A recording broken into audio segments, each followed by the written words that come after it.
Hello नमस्कार, welcome to Gargi news India में आस्था शर्मा। तो आइए आज की बड़ी खबरों पे नजर। 9 मार्च को लोकसभा में स्पीकर ओम बिरला के खिलाफ लाए गए अविश्वास प्रस्ताव पर चर्चा होगी। केंद्रीय मंत्री किरण रिजिजू ने बताया कि बहस के बाद नियमों के अनुसार इस प्रस्ताव पर मतदान भी कराया जाएगा। असम के मुख्यमंत्री हेमंत बिस्वा शर्मा ने बताया कि राज्य सरकार ने केंद्र से अधिक इमरजेंसी लैंडिंग सुविधाओं की मांग की है। सरकार जल्द ही सिविल एविएशन मिनिस्ट्री के साथ समझौता कर माजुली, दीफू, उमरांगसो और मानस में 4 नए एयरपोर्ट की संभावना पर अध्ययन करेगी। बांग्लादेश ने भारत के साथ संबंधों में नई शुरुआत की बात कही है और नई दिल्ली से बदली हुई परिस्थितियों को लेकर स्वीकार करने की अपील की है। साथ ही बांग्लादेश ने प्रधानमंत्री नरेंद्र मोदी समेत कई क्षेत्रीय नेताओं को अगले प्रधानमंत्री तारिक रहमान के शपथ ग्रहण समारोह में आमंत्रित किया है। ईरान ने कहा कि वह परमाणु समझौते के लिए अपने कार्यक्रम पर कुछ प्रतिबंधों पर चर्चा करने को तैयार है, यदि उस पर लगे प्रतिबंध हटाए जाएं। हालांकि ईरान ने साफ किया कि इस मुद्दे को मिसाइल कार्यक्रम जैसे अन्य मामलों से नहीं जोड़ा जाएगा, जबकि यूनाइटेड स्टेट्स के साथ बातचीत की संभावना बनी हुई है। उत्तर प्रदेश में प्रधानमंत्री नरेंद्र मोदी के खिलाफ कथित आपत्तिजनक वीडियो पोस्ट करने के आरोप में एक व्यक्ति को गिरफ्तार किया गया है। पुलिस के अनुसार आरोपी की पहचान जितेंद्र कुमार कश्यप के रूप में हुई है और मामले में कानूनी कार्रवाई जारी है।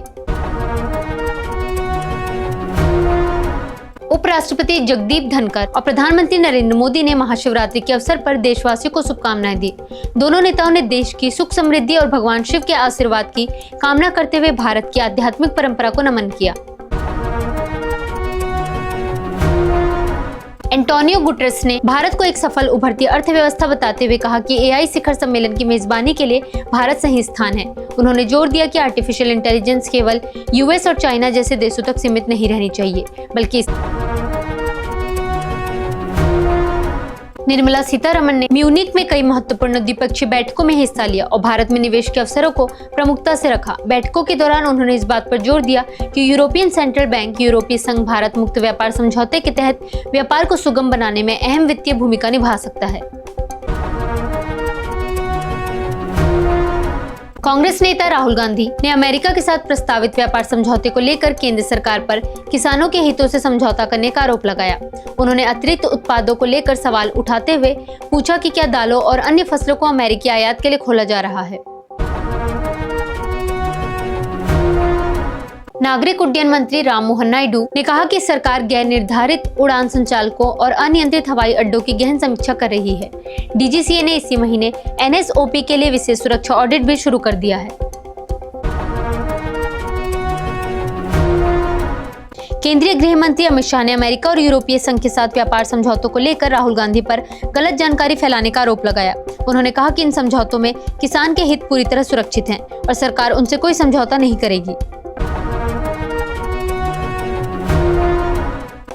विदेश मंत्री एस जयशंकर ने कहा कि भारत ने अपनी रणनीतिक स्वायत्तता नहीं खोई है और यह देश की कूटनीति की पहचान रही है। मुनिच सिक्योरिटी कॉन्फ्रेंस में उन्होंने बताया कि भारत पिछले 2 दशकों से मुद्दा आधारित साझेदारियों के जरिए विदेश नीति को आगे कर रहा है। केंद्रीय मंत्रिमंडल ने शहरों के विकास के लिए अर्बन चैलेंज फंड को मंजूरी दी है। परियोजनाओं की 25% लागत केंद्र देगा, जबकि कम से कम 50% राशि बाजार से जुटानी होगी। भारत के मुख्य न्यायाधीश सूर्यकांत ने कहा कि न्याय तक पहुंच केवल सशक्त लोगों तक सीमित नहीं रह सकती, यह हर नागरिक का अधिकार है। उन्होंने जोर दिया कि न्यायिक नेतृत्व केवल पद या अधिकार नहीं, बल्कि बौद्धिक और नैतिक दृष्टिकोण का प्रतीक होना चाहिए। डोनाल्ड ट्रंप और बेंजामिन नेतन्याहू के बीच हुई बातचीत में रिपोर्ट्स में दावा है कि अमेरिका ईरान पर चीन को तेल बिक्री घटाने के लिए दबाव बना सकता है। चाइना ईरान के 80% से अधिक तेल निर्यात का खरीदार है। ऐसे में कटौती से ईरान की आय पर बड़ा असर पड़ सकता है। 4 नए अंतरिक्ष यात्री अंतर्राष्ट्रीय अंतरिक्ष स्टेशन पर पहुंचे, जहां वे नासा के मेडिकल इवैक्यूएशन के बाद खाली हुई टीम की जगह लेंगे। गंभीर स्वास्थ्य समस्या के कारण पिछले महीने एक अंतरिक्ष यात्री की आपात वापसी कराई गई थी, जो 65 वर्षों में नासा की पहली ऐसी घटना बताई जा रही है। जेनसेन हुएंग एआई इम्पैक्ट समिट में शामिल होने भारत नहीं आएंगे। कंपनी की मीडिया एजेंसी के अनुसार अप्रत्याशित परिस्थितियों के कारण उनकी यात्रा रद्द कर दी गई है। अमेरिका की मध्यस्थता में जिनेवा में प्रस्तावित शांति वार्ता से ठीक पहले यूक्रेन और रूस में ड्रोन हमलों में 2 लोगों की मौत हो गई। यह हमले उस दिन के बाद हुए जब यूक्रेन की मिसाइल स्ट्राइक से रूस के सीमा शहर बेलगोरोद में 2 लोगों की जान गई। संसद ने केंद्रीय श्रम मंत्री से बेंगलुरु के ईएसआई अस्पताल को ईएसआईसी द्वारा जल्द अधिग्रहित करने की मांग की। कर्नाटक सरकार ने इस प्रक्रिया को आगे बढ़ाने के लिए कर्नाटक ईएसआई सोसाइटी का गठन कर दिया है। वीपीजीआरएएमजी अधिनियम की 8 धाराओं को मद्रास हाईकोर्ट में चुनौती दी गई है। याचिकाकर्ता ने अपने हलफनामे में कहा कि मनरेगा दुनिया की सबसे बड़ी सामाजिक सुरक्षा योजनाओं में से एक रही है, जिसका कई संगठनों द्वारा गहन अध्ययन और मूल्यांकन किया गया है। मेघालय की कोयला खदान में हुए विस्फोट की जांच के लिए एक सेवानिवृत्त उच्च न्यायालय के न्यायाधीश की अध्यक्षता में न्यायिक जांच आयोग गठित किया गया है। 14 फरवरी की अधिसूचना के अनुसार यह पैनल जिम्मेदारी तय करेगा और केंद्रीय खनन कानूनों से संभावित संवैधानिक छूट के पहलुओं की भी जांच करेगा। प्रधानमंत्री नरेंद्र मोदी ने असम में ब्रह्मपुत्र पर बने पुल का उद्घाटन किया और आईआईएम व डेटा सेंटर का लोकार्पण किया। सुप्रीम कोर्ट ऑफ इंडिया 16 फरवरी को असम के मुख्यमंत्री के कथित आग्नेयास्त्र वीडियो मामले में याचिकाओं पर सुनवाई करेगा। राष्ट्रवादी कांग्रेस पार्टी के नेता रोहित पवार ने केंद्रीय गृह मंत्री अमित शाह, नागरिक उड्डयन मंत्री और डीजीसीए को पत्र लिखकर विमान दुर्घटना की उच्च स्तरीय जांच की मांग की है। उन्होंने कहा कि उनकी मांग का उद्देश्य राजनीतिक नहीं है, बल्कि हादसे के पीछे की सच्चाई को बिना किसी संदेह के सामने लाना है।